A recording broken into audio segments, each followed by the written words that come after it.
the minimum and maximum distances of a planet revolving around the sun are x1 and x2. If the minimum speed of planet on its trajectory is v0, then maximum speed will be how much?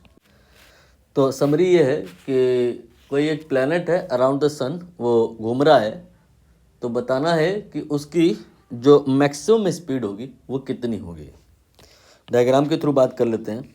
ये एक orbit है, ये एक orbit है, elliptical orbit.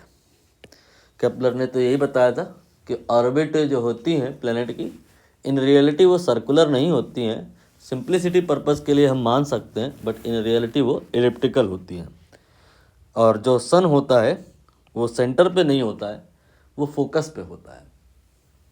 तो यहाँ पे इस इलिप्टिकल ऑर्बिट में मान लो कि कोई प्लैनेट घूम रहा है, तो यहाँ पर जब ये पॉइंट ए पर पहुँचेगा, नोटिस करिए इसकी डिस्टेंस सबसे ज़्यादा हो गई है, और फिर जब घूम करके वो पॉइंट बी पर आएगा तो उसकी जो डिस्टेंस है वो सबसे कम हो गई है।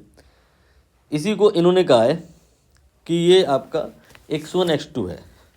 मिनिमम जो डिस्टेंस है, मिनिमम ये x1 है, यानी कि b से s तक का वैल्यू ये x1 है, और s से a तक का जो वैल्यू है ये x2 है।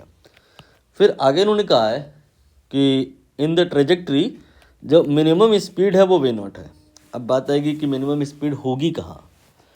तो होता क्या है, कहानी क्या है कि जो v होता है वो r के इन्वर्स में होता है, यानी कि जहाँ पे r सबसे ज़्यादा है वहीं पर v सबसे कम होगा। तो minimum speed of the planet will be at, you can say, point A. तो यहाँ पर स्पीड v0 हो गई।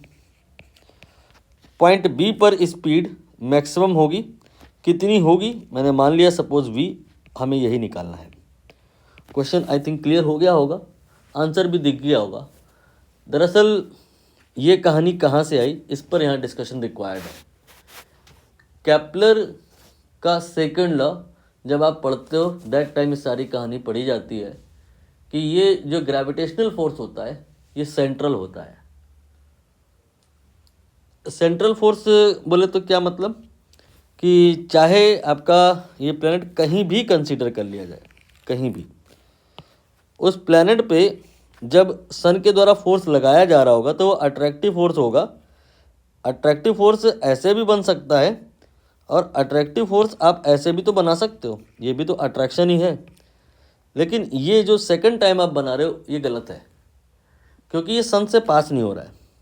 सेंट्रल फोर्स होने का मतलब पी पॉइंट पे जो अट्रैक्शन लगेगा उसे सन से पास होना होगा, और जो अगर सन से पास हो रहा है तो फिर अबाउट दिस सन इस प्लैनेट पे कभी कोई टॉर्क नहीं आएगा, टॉर्क जीरो होगा। जो अगर टॉर्क जीरो होगा तो फिर कोई एंगुलर मोमेंटम नहीं आएगा, नहीं, एंगुलर मोमेंटम कांस्टेंट होगा। एंगुलर मोमेंटम होता क्या है, ये होता है mv/r परपेंडिकुलर। ये आप कहोगे अल्टीमेटली कि कांस्टेंट होगा। रीज़न बीइंग यहाँ पे फोर्स सेंट्रल है, रीज़न बीइंग टॉर्क ज़ीरो है। तो यहाँ पर चाहे हम पॉइंट ए की बात कर लें और चाहे पॉइंट बी की बात कर लें, जो आपकी ये डिस्टेंस है यहाँ पर, वो तो फोर्स के, वो तो वी के ऑलरेडी परपेंडिकुलर है ही ना। जैसे यहाँ देख लो वेलोसिटी और ये बी एस के बीच में एंगल 90 है, यहाँ वेलोसिटी और ये जो एस ए है के बीच का एंगल 90 है। इसलिए आप mv/r लिख दोगे तो भी कुछ गलत नहीं है। और m जो प्लैनेट चाहे ए पर ले लो चाहे बी पर, प्लैनेट वही है तो मास वही है, इसको नहीं लिखें तो चलेगा। तो v/r ये हो गया कांस्टेंट। इसी के बेसिस पर यह कहा गया था कि जो v होगा वो r के इन्वर्स में होगा। इसी के बेसिस पे कहा गया था कि ए पॉइंट पे चूंकि r ज़्यादा है तो v कम होगा। नाउ अब ये जो आपका v/r है, इधर निकालो और उधर निकालो, बराबर कर दो। ये हो गया v/x1 और इधर हो गया v0/x2। दोनों को आप इक्वेट करा दीजिए और v निकाल लीजिए, तो आ जाएगा v0/x2 डिवाइडेड बाई x1। यहाँ पर कौन सा आंसर सही होगा, दिख गया होगा, ऑप्शन डी।